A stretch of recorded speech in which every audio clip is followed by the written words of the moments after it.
So here's the truck. I came home yesterday to this in my driveway. It's a 97 Chevy S10 and it's got 97,000 miles on it. It's in decent shape. It's a little beat up, a few dings, whatever. The truck, first truck actually. And the guy smashed into somebody right there. I don't have license plates on it yet, so I don't have to cover that up. I'll touch that up with the gloss paint. Here's the interior for it.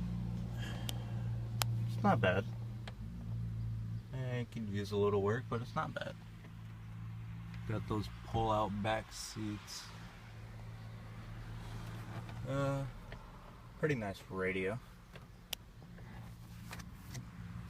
The bed's pretty decent. Had to drill some holes in it to get all that water out, and the liner comes up a little bit. Let's see if I can get it here.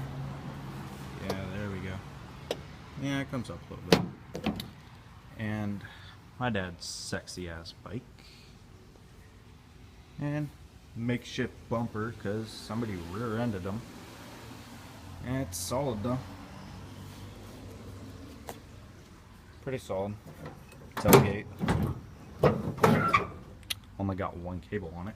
That one's broke. See, it's broke. And yeah, that's my truck. And this little thing right here. Yeah, whatever. It runs. Would show you guys, but my keys are inside. I would show you guys how it runs. It's got a little misfire in it. Alright, well, thanks for watching my truck, guys. It's been good. Later.